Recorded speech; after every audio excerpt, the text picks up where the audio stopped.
The name of scientist is Avogadro.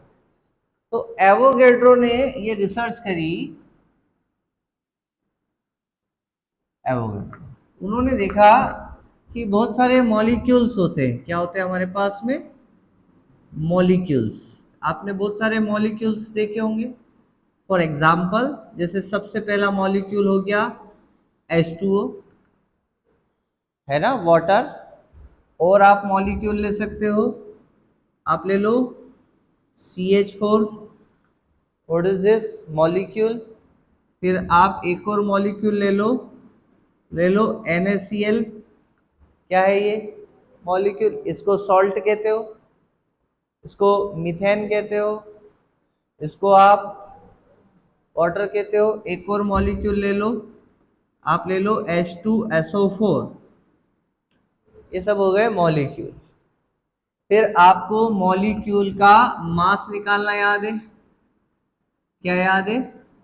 Molecule का मास निकालना है। तो चलो, H2O का मॉलिक्यूलर मास कितना है बेटा? 18। आप सभी ने अभी निकाला। 2 हाइड्रोजन का और 16 ऑक्सीजन का, ये हो गया 18। मेरी मदद करना, ठीक है। CH4 का मॉलिक्यूलर मास निकालते हैं। तो कार्बन का 12, कार्बन का 12, हाइड्रोजन का 4, तो इसका मॉलिक्यूलर मास हो गया 16। ठीक है, अभी आप मॉलिक्यूलर मास निकालना सीखो। NaCl का मॉलिक्यूलर मास निकालो। ये केमिस्ट्री का पोर्शन है, मैं फिजिक्स का टीचर हूँ, कोई गलती हो तो इसको छोड़ना, ठीक है। तो Na का होता है 22, सोडियम का कितना होता है? 11 दूनी 22, और क्लोरीन का 34 करीब मान लो। और भी कुछ होते हैं इसके, 35 भी होते हैं। तो फॉर एग्जाम्पल समझने के लिए, तो 22 और 34 प्लस कर लो, कितना हो जाएगा? 56। क्या हो जाएगा? 56। ठीक है। फिर H2SO4 का मॉलिक्यूलर मास निकालो। हाइड्रोजन का कितना? 2, है ना, हाइड्रोजन का 2 हो गया। सल्फर का कितना होता है एटॉमिक नंबर? कंफर्म करो बेटा। सल्फर का ऑक्सीजन के बाद आता है ना शायद, 9, 18, 18। तो सल्फर का हो गया 18, और एक ऑक्सीजन का होता है 16, और 4 है तो 64, 64। तो 64 प्लस 2 कितना है? 84 हो गया ना टोटल। 84 हो गया पक्का। 8 4 12 13 14 4 1 7 8, हाँ 84। तो ये इनके मॉलिक्यूलर मास आ गए। ठीक है। अब आपको क्या करना है? 1 मोल ऑफ H2O। आपको कितना लेना है? 1 mole of H2O is 18 gram. 1 mole H2O कितना रहेगा? 18 ग्राम। या मैं कहूं 1 मोल, क्या लू में? 1 mole of CH4 is equal to कितना रहेगा ये? 16 ग्राम। कितना रहेगा ये? 16 ग्राम।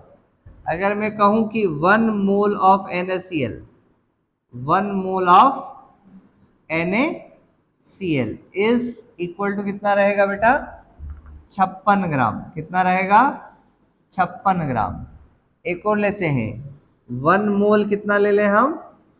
1 mole of H2SO4 is equal to कितना रहेगा बेटा?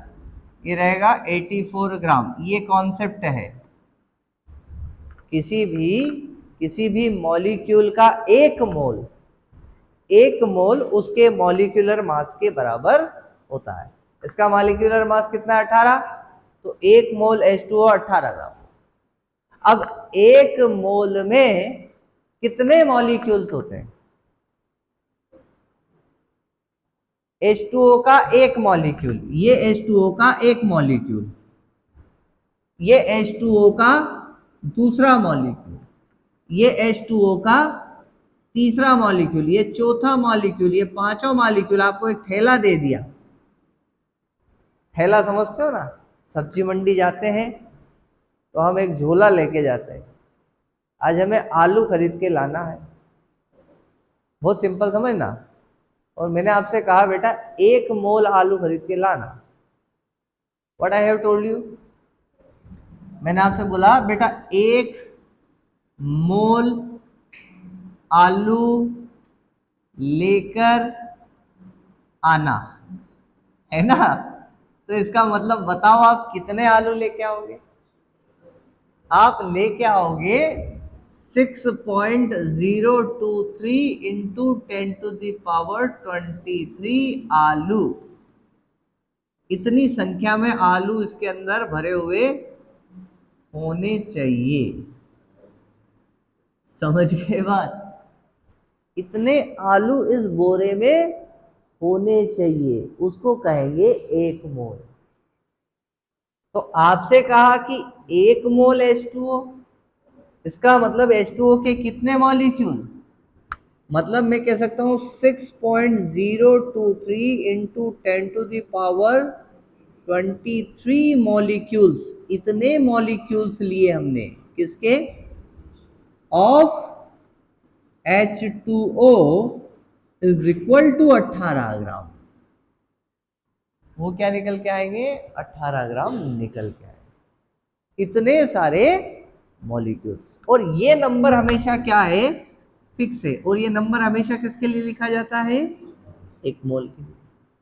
अगर आपसे कहा जाए कि 1 मोल मिथेन लाना, तो 1 मोल मिथेन कितनी होगी, मतलब 6.023 इंटू 10⁻23 मॉलिक्यूल्स। कितने मॉलिक्यूल्स, इतने सारे मॉलिक्यूल्स, है ना, किसके, of CH4 is equal to 16 gram. अगर आपसे कहा जाए कि 1 मोल NaCl चाहिए, है ना, अभी मैं आपको बहुत कमाल की बात बताऊंगा कि सभी के थैले बराबर नहीं भराएंगे। आपसे हमने आलू लाने को कहे, क्या लाने कहे, आलू, और इतने सारे आलू लाने हैं तो इतना बड़ा बोरा भराएगा, बड़े बड़े होते ना आलू। और हमने कहा आपसे कि 1 मोल सोयाबीन लाओ रे, क्या लाओ, सोयाबीन सबने देखी ना, छोटे छोटे दाने होते, तो वो भी कितने लाने आपको, 1 मोल, मतलब उतने ही, जितनी काउंटिंग इतनी है उतनी काउंटिंग इसकी। तो इसके लिए बोरा छोटा भराएगा ना, समझ रहे हो मेरी बात। और आपसे बोले 1 मोल राई लेके आओ, राई समझते हो, वो छोटे छोटे काले काले जो होते हैं, तो ये सर ये लो, ये भी 1 मोल हो गई। तो आलू का 1 मोल बड़ा है, सोयाबीन का 1 मोल छोटा है, समझ ले बेटा, मैं कहीं नहीं जा रहा, मैं भी यही हूं और तू भी यही है। और राई का 1 मोल और छोटा है। तो आपके पास यहां मैंने कितने मॉलिक्यूल्स बनाए, 4 मॉलिक्यूल्स। सबसे बड़ा बोरा किसका भराएगा, H2SO4 का, समझे, क्योंकि इसके एक मॉलिक्यूल का मास 84 है और इसके एक मॉलिक्यूल का मास 16 ही है और इसके एक मॉलिक्यूल का मास 18 है। तो जिसका मॉलिक्यूलर मास ज्यादा होगा उसका साइज बड़ा होगा। बट 1 मोल तो फिक्स है, 1 मोल तो मतलब 1 मोल में कितने मॉलिक्यूल्स आते हैं, 6.023 इंटू 10⁻23। एंड ये किसने दिया था, this is given by a great scientist that's called Avogadro.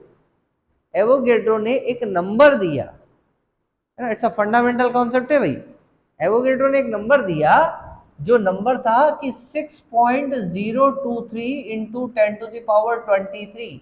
ये कांस्टेंट है, ये क्या है, इट्स अ कांस्टेंट, इसका यूनिट नहीं होता, it's a unitless, it's only a number. ये क्या है, एक नंबर है। क्योंकि आलू, कितने आलू भर लो, कितने आलू भर लो, 6.023 इंटू 10⁻23, इतने आलू भर के बैग टांग लो, चल दो। क्योंकि क्या ले जा रहे हो, क्योंकि 1 मोल आलू, समझे। आप एक थैले में आलू ला रहे हो, आपके घर वाले ने पूछा कितना आलू लाया बेटा, तो आपने कहा 2 किलो आलू। अब ये हमारी डेली भाषा कि हम 2 किलो लाए। अगर आप बोलने लग जाओ कि 1 मोल, तो 1 मोल मतलब कितना आलू भरा है उसके अंदर, आप एक नंबर बता रहे हो कि उसके अंदर इतना आलू भरा हुआ है। ठीक है, बात समझ में आ रही है मेरी? तो ये एक कॉन्सेप्ट है, इस कॉन्सेप्ट को समझो कि मोल कॉन्सेप्ट क्या है। किसी भी मॉलिक्यूल के इतने नंबर्स 6.023 इंटू 10⁻23 इतने नंबर्स अगर मिल जाए तो वो एक मोल हो जाता है। ठीक है, और एक मोल इक्वल टू होगा उसके मॉलिक्यूलर मास के ग्राम के बराबर। अगर मैं बोलूं एक मोल H2SO4 इक्वल टू कितना ग्राम, 84 ग्राम। एक मोल NaCl इज इक्वल टू कितना ग्राम, 56 ग्राम। एक मोल CH4 इज इक्वल टू कितना ग्राम, 16 ग्राम। तो इस तरह से आप मोल कॉन्सेप्ट को समझ सकते हैं। अच्छा, मोल की डेफिनेशन जब देते हैं तो केमिस्ट्री में मोल की डेफिनेशन देने के लिए C6C12 का यूज करते हैं। तो 6C12 है। अब मुझे बताओ इसका मास कितना है, मॉलिक्यूलर मास कितना है? Molecular mass is equal to 12 gram. भाई केवल कार्बन है तो कार्बन का मॉलिक्यूलर मास कितना हो गया बेटा, 12 ग्राम हो गया ना। कार्बन का मॉलिक्यूलर मास कितना हो गया? तो मैं बोलूंगा 1 mole of carbon is equal to कितने ग्राम बेटा, 1 mole of carbon is equal to, बताओ बेटा कितने ग्राम? कार्बन इज 12 ग्राम। एक मोल कार्बन कितने ग्राम, 12 ग्राम। आप इसको ऐसे भी तो बोल सकते हो कि 6.023 इंटू 10⁻23। अब मैं मॉलिक्यूल ना बोलते हुए, क्योंकि कार्बन अकेला है तो इसको मॉलिक्यूल ना बोलना चाहिए, मुझे इसको एटम बोलना चाहिए। मॉलिक्यूल कब बनता, जब ये CH4 होता, पर ये तो अकेला है तो इसको मुझे मॉलिक्यूल बोलना चाहिए कि एटम बोलना चाहिए? एटम बोलना चाहिए। तो मैं बोलूंगा 6.023 into 10⁻23 atoms of carbon is equal to 12 gram. मतलब एक बोरा लो, फिर से देसी स्टाइल में ही समझना पड़ेगा। बोरा मतलब एक थैला लो, पॉलीथीन लो, ये थैला ले लिया और आपसे कहा इसके अंदर कार्बन भरो रे। कार्बन भरो मतलब आपको समझ लो कि आपको कार्बन दे दिया, आपके हाथ में आता नहीं, देखो डालो इसके अंदर कार्बन, क्योंकि कितना कार्बन डालना है इसके अंदर, क्योंकि इसके अंदर इतना कार्बन डालो, डालते जाओ carbon carbon carbon carbon carbon carbon carbon carbon carbon carbon carbon carbon carbon carbon carbon, कितना आ गया? देखो सर 6.023 इंटू 10⁻23 कार्बन के एटम हमने इसके अंदर डाल दिए। देखो पैक कर ले, पैक कर, क्योंकि ये क्या है, क्योंकि ये है एक मोल कार्बन। ये क्या है, एक मोल कार्बन। क्योंकि इसका वजन बता कितना है, क्योंकि इसका वजन सर 12 ग्राम।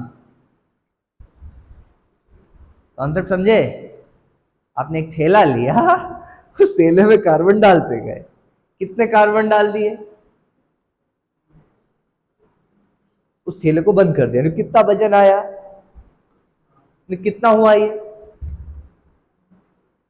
कॉन्सेप्ट क्लियर है? अब एटम का ले लो, मॉलिक्यूल का ले लो, किसी का भी ले लो, मोल कॉन्सेप्ट तो यही होगा। तो क्या कह रहे हैं हम कि 6.023 into 10⁻23 atom of carbon is equal to 12 gram. तो बताओ कार्बन का एक एटम कितने ग्राम का होगा, 1 atom of carbon, 1 atom of carbon is equal to कितना, 12 बटे कितना, 6.023 इंटू 10⁻23 ग्राम। एक कार्बन का एटम इतने ग्राम का निकल के आएगा। तो दिस इज मोल कॉन्सेप्ट। क्या आया समझ में आपको? अगर 11th में समझ में नहीं आया कोई बात नहीं, जीवन में बहुत सारी बातें पहली बार समझ में नहीं आती, दूसरी बार में आ जाती। समझ रहे आप बात, है ना? क्लियर है? पक्का? ठीक है, तो मेरे को बताओ आलू का थैला बड़ा भरा आएगा और सोयाबीन का थैला और राई का थैला इसके अंदर कितने आलू, इसके अंदर कितने सोयाबीन, इसके अंदर कितनी राई। अगर मैं बोलूं कितना आलू खरीद के लाया बेटा, कितनी सोयाबीन लाया बेटा, कितनी राई लाया बेटा, कॉन्सेप्ट क्लियर है। तो आपको ये समझ में आना चाहिए कि एक मोल मतलब उस मॉलिक्यूल के 6.023 इंटू 10⁻23 मॉलिक्यूल्स। अगर मॉलिक्यूल हो तो मॉलिक्यूल, एटम हो तो एटम, और यही बात यहां पर है। This is mole concept given by physics. Chemistry में भी समझाते हैं। तो ये मेरा फिजिक्स का स्टाइल है, तो भाई ऐसे ही बताता हूँ मैं। तो आलू बैंगन गोभी ले लेता हूँ, रोज तुम लाते हो, है ना। समझ में आ गई बात? बढ़िया है। ये मोल कॉन्सेप्ट समझ में आया तो नोट करो, कॉपी में नोट कर लो हमेशा के लिए मोल कॉन्सेप्ट। जब भी जरूरत पड़े तो इस मोल कॉन्सेप्ट को निकाल के पढ़ लेना।